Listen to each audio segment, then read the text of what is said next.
गूंजता सन्नाटा। पर आपका स्वागत है दोस्तों। आपको यह कहानी कैसी लग रही है कमेंट बॉक्स में जरूर बताएं। तो मेरे चैनल को सब्सक्राइब करें, वीडियो को लाइक और शेयर करें। आइए बढ़ते हैं अपनी कहानी की तरफ। राजा चिराग। तुम भी अपने दिल की बात सुनना और तुम्हें जो करने का दिल करे वही करना। तुम जल्दी ही अपने मिस्टर राइट से मिलोगी।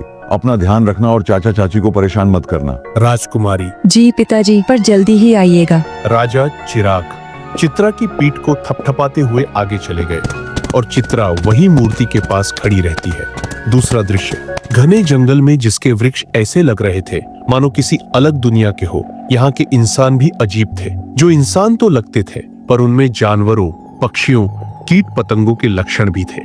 कुछ दूरी पर एक तालाब था जो कि वीरान था और चट्टानों से बना था। चट्टानों से प्राकृतिक जल हमेशा बहता रहता था और वहां इकट्ठा होता।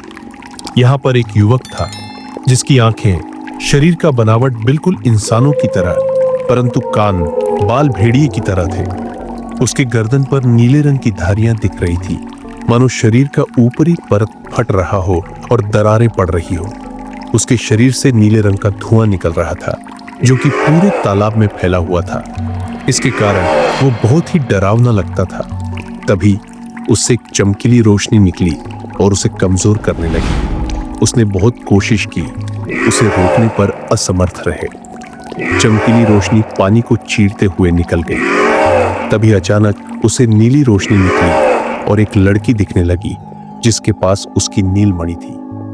होश में आते ही उसका पहला वाक्य यह: इसे तो मैं नहीं छोड़ूंगा, ये चाहे आसमान में हो या पाताल में, मैं इसे ढूंढ कर रहूंगा। वह अपने क्रोध को शांत करने के लिए तेज से चिल्लाया, मानो अगर वो सामने होती तो उसे जिंदा नहीं छोड़ता। एक सिपाही इस तेज ध्वनि को सुनकर अंदर आया। ये उस व्यक्ति का अंगरक्षक था। अंगरक्षक घबराते हुए: भेड़िया महाराज की जय हो। भेड़िया राजा। आगे कहो, किस लिए आए हो? अंगरक्षक: महाराज, सभा स्थल पर जाने का समय हो रहा है। अब अगले दृश्य में राजकुमारी चित्रा एक पुतले को देते हुए: राजकुमारी, फिट, सुंदर, वाइटल, अद्भुत है माँ की पसंद कला के क्षेत्र में। जरा इसे छूकर तो देखूं। शर्माते हुए उसे हल्के स्पर्श करती है कि तभी एक तेज आवाज सुनाई। दीदी, मैं और माँ आपसे मिलने आ रहे हैं। कहते हुए एक छोटी बच्ची जो कि गहरे मेहरून रंग की पोशाक पहने हुए है, दौड़ती हुई चित्रा के पैरों से लिपट जाती है। राजकुमारी घबराते हुए: मणि, तुम यही ठहरो, मैं अभी आती हूँ। राजकुमारी उससे खुद को छुड़ाकर भागने की कोशिश करती है कि उनकी चाची जो कि मणि के पीछे ही रहती है, राजकुमारी से कहती है: चाची। चित्रा। संदेहात्मक स्वर में चित्रा पास की खिड़की में पैर रखते हुए रुक जाती है। चाची, आप ये क्या कर रही हो? राजकुमारी प्रश्न पूछते हुए चित्रा हकलाते हुए: व्यायाम, एक्सरसाइज। मणि, ये पुतला तो बहुत अजीब है, इसने तो कपड़े ही ना।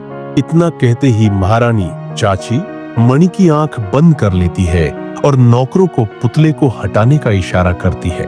आदेश पाते ही नौकर पुतले को वहां से ले जाते हैं और राजकुमारी अपनी ऊल जलूल सी मुद्रा से बाहर आकर महारानी के सामने आते हुए कहती है: राजकुमारी अभिवादन करते हुए: आपका कैसे आना हुआ महारानी? महारानी, मैं आपकी चाची हूँ। बेशक मुझे आपकी शादी की चिंता है।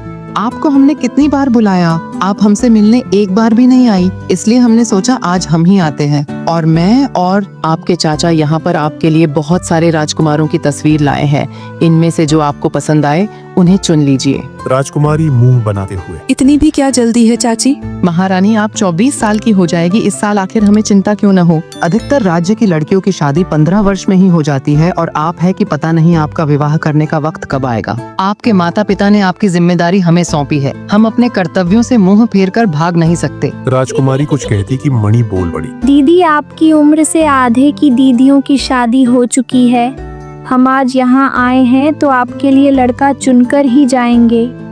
ठाट दिखाते हुए कहती है। राजकुमारी मणि की तरफ आश्चर्य से देखते हुए: ये है तो आप ही की बेटी। महारानी की तरफ नजरें करते हुए: क्या महारानी चित्रा को माना लेंगी शादी के लिए, या पहले की तरह चित्रा उन्हें चकमा देकर भाग जाएगी? जानने के लिए देखिए अगले भाग में। दोस्तों, आपको ये कहानी कैसी लग रही है कमेंट बॉक्स में जरूर बताएं। मेरे चैनल को सब्सक्राइब करें, वीडियो को लाइक और शेयर करें।